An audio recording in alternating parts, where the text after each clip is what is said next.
When we talk about world's richest people or world's richest men, this was primarily dominated by the Americans. We had Bill Gates, then we had Jeff Bezos, then we have seen Elon Musk taking over from Jeff Bezos, then Jeff Bezos coming back. But all in while, we forgot that the world is beyond America, and we have a new entrant in the world's richest person list, that is none other than Bernard Arnault. And the interesting thing about Bernard Arnault is he is not somebody who has created anything, who has not invented anything. In fact, one of the famous banker termed Bernard Arnault as the predator, not the creator. So think about it, and how he has been able to do that. We will look at it today. So but before we get into that, I would like to show you some of the brands, and I will ask you one question. Please write me down, out of these brands, how many of these brands you knew. I knew hardly 5 or 6, but I'm going to show you about 77 or 78 brands, and that will reflect how much we know about the world's richest person and how he became world's richest person. We are talking about the chairman and CEO of LVMH empire, of which you just saw some of the brands, and the numbers are growing every day. Bernard Arnault, after completing his education from the École Polytechnique in France, he joined his father in 1971, which was an industrial construction unit, and he convinced his father to move away from industrial construction to the real estate business, and he renamed his company called Ferré Savinel Inc. His first interaction with the brand Christian Dior and its value and influence worldwide, he understood from a cabbie. When he was having a casual discussion with the cabbie in New York streets, he found out that the cabbie wasn't aware about the French president, but he still knew the brand called Christian Dior. And Christian Dior was owned by the French company called Bouzek Saint Frère.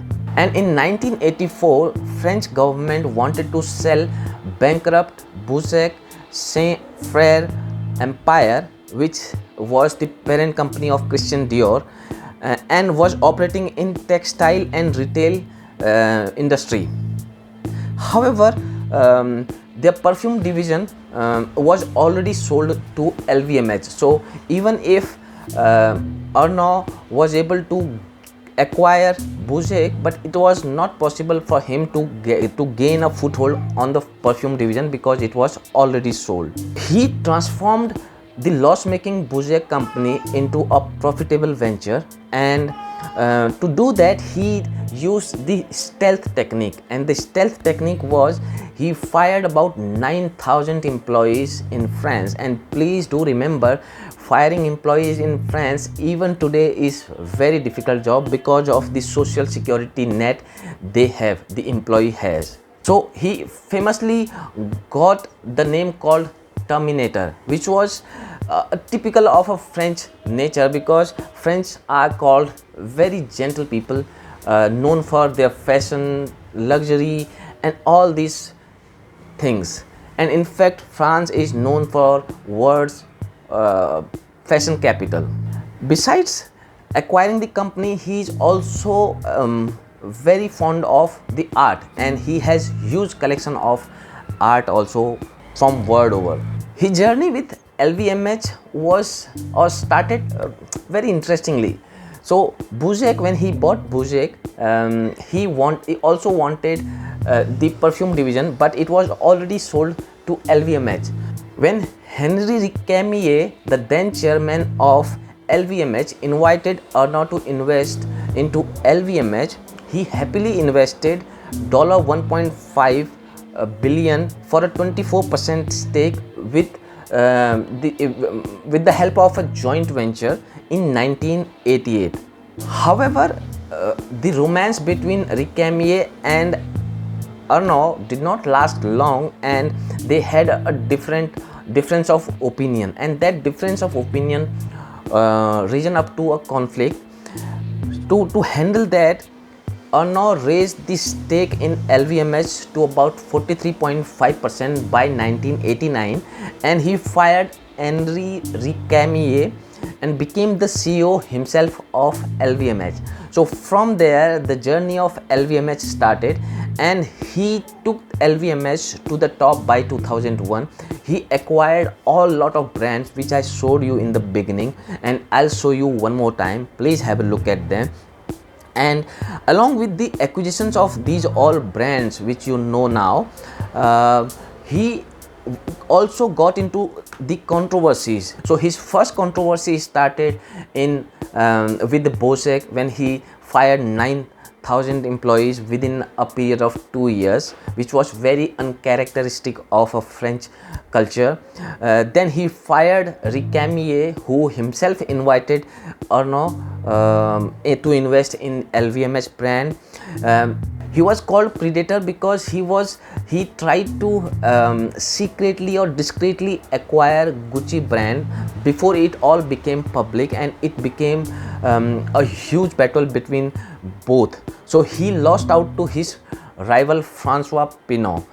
He also mysteriously owned 17% of Hermes International shares, which till date very few people were able to understand how he were able to do that. He tried all his might to acquire these in a hostile attempts also.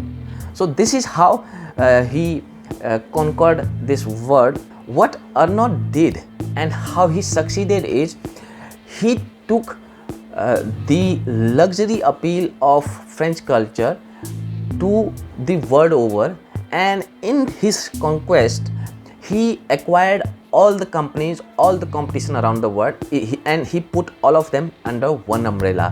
However, he maintained their independent identity so that their appeal remains the same while he controls all of them together. So that is the success of Bernard Arnault. It will be very difficult to retain that top position because we are living in the technology world, and if you look at top few companies who are of a huge market share, Apple is 2 trillion company, Microsoft is 2 trillion company, Google, Amazon, both are reaching 2 trillion very soon. So it will be very difficult to maintain that streak. It is very important to see how he took all these 140-year-old businesses and transformed them and touched upon the imagination of every affluent class. If you ever thought of these brands because of the carefully planted, thought out, well strategy by the brand or the company head, which is Mr. Bernard Arnault.